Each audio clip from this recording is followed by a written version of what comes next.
see the cannon. Trust me, nobody gets more excited about firing that gun than we do. But before we get to the noisy stuff, I want to take just a couple minutes to tell you about another important weapon that the Spanish brought here 450 years ago.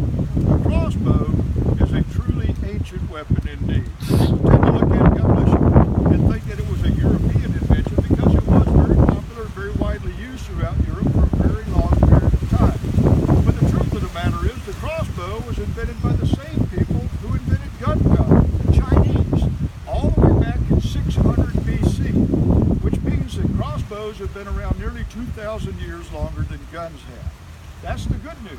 The bad news is that here at the time when Pedro Menendez came ashore here in Florida back in the latter part of the 16th century, crossbows are rapidly on their way to becoming obsolete as military weapons at least, because they're being replaced at this time in history by guns. Guns are on the way in, crossbows are on the way out.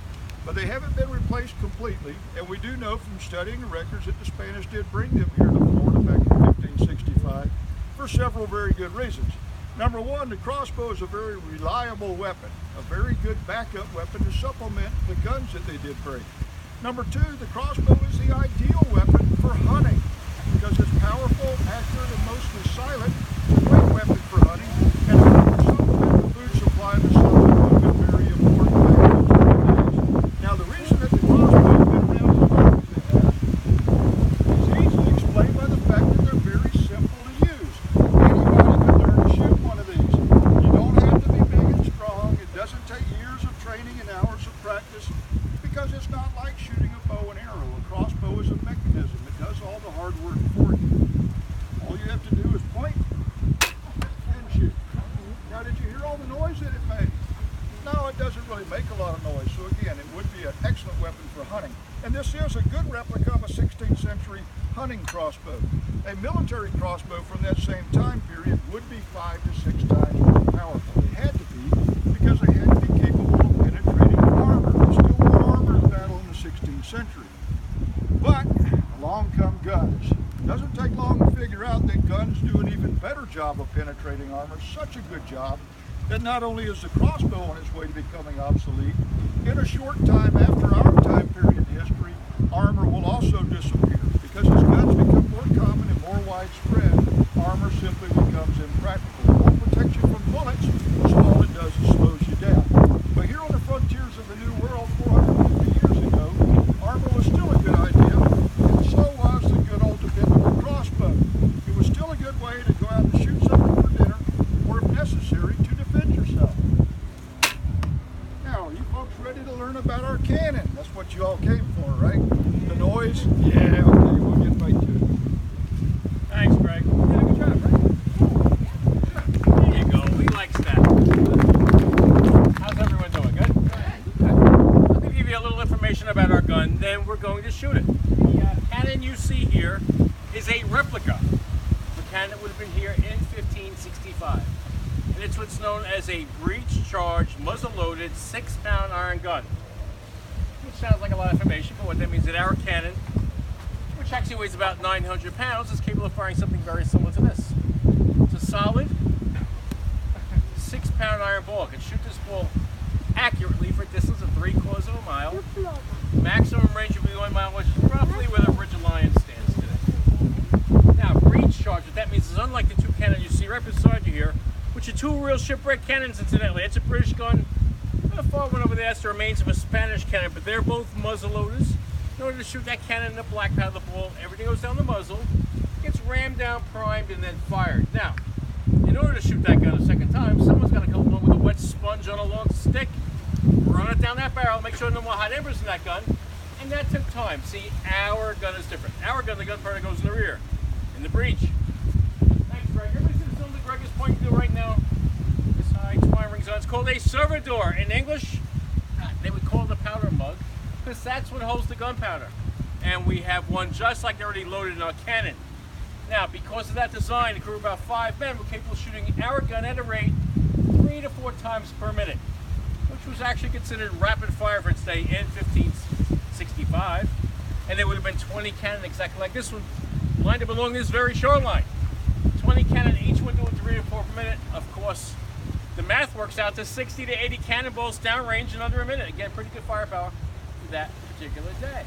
Now, some of you might be wondering, well, why in the world would there be 20 cannon here? Well, they were here to protect that field behind you. Now, I know some of you folks heard the story, some of you probably not. They go over it as fast, and I still find it fascinating. See, a number of years ago now, archaeologists from the University of Florida did a dig in that field, and they uncovered the foundations of buildings that were built in 1565. So behind you is, in fact, the original site of St. Augustine.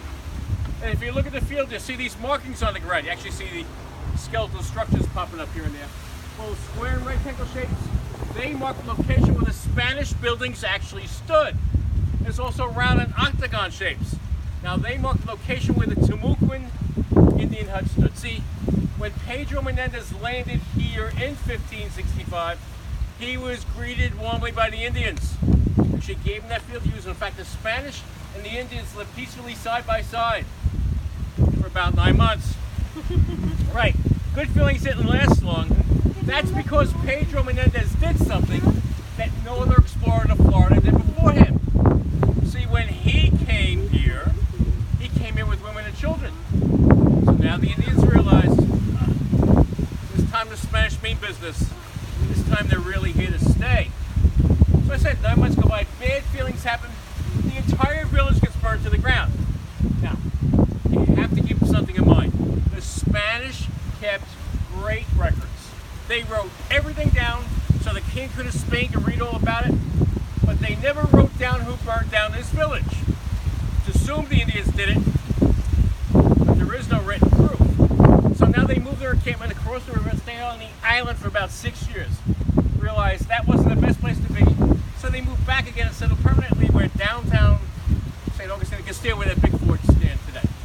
Now, because of Pedro Menendez, St. Augustine is, and I know you've all seen the signs, it's basically everywhere. It says our nation's oldest city.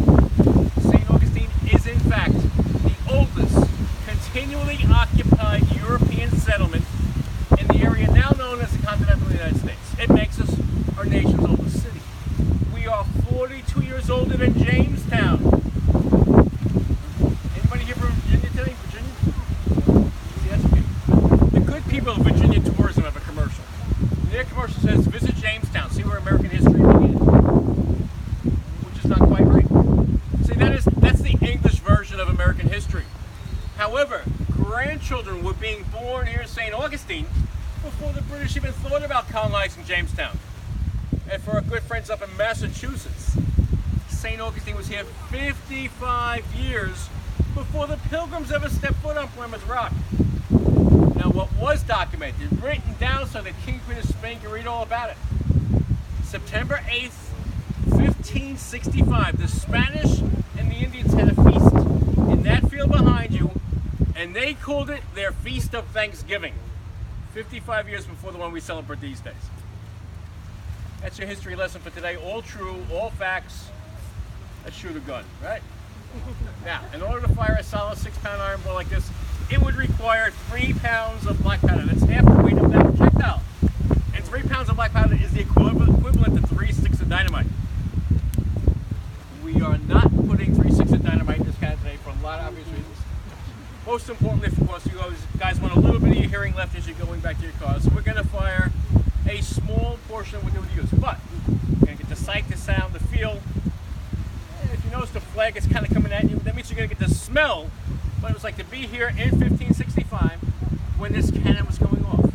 Now, I am going to yell fuego, which of course means fire in Spanish. I normally recommend at that time small children, anybody with sensitive hearing, just to kind of cover your ears. Now, it's not going to be loud, it's going to hurt your hearing. You guys will never hear the shot go off. So you ready? Excellent. Me too. Nope.